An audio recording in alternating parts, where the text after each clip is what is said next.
With good news for today from Baptist Press, I'm Brandon Porter. Loving others is often a way to learn about God's love for us.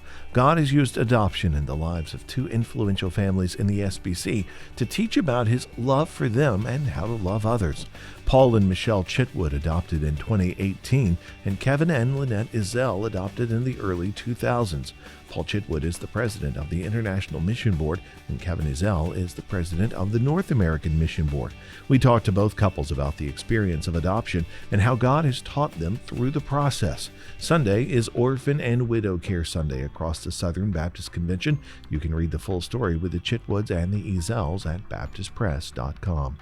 Voters in Nevada and Arkansas took steps deemed contrary to and problematic for religious freedom in the midterm elections, while legalized marijuana passed in 2 of the 5 states that considered it.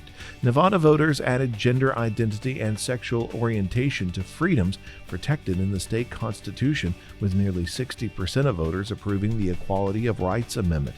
Nevada Secretary of State Barbara Savosky told Baptist Press.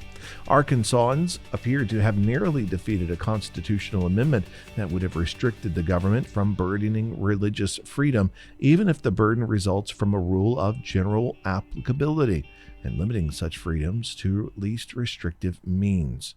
Among states that sought to legalize marijuana use, Maryland and Missouri approved the measure, while it failed in Arkansas, North Dakota, and South Dakota.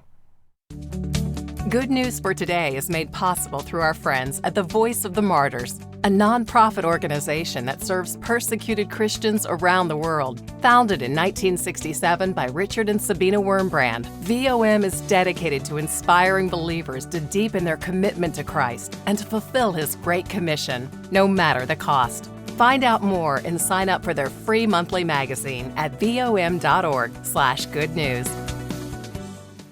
In a first person on Baptist Press, David Jeremiah writes, "The Gospels are full of children, and the Bible teaches us to emulate the wonder, faith, fascination, and simplicity of a childlike heart. We're not to be childish in our thinking, for the Bible enjoys maturity and wisdom, but we're to be childlike in our spirits.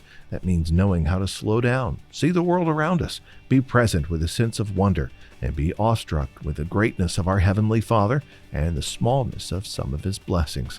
He goes on to say this means we must recover the simplicity of worship.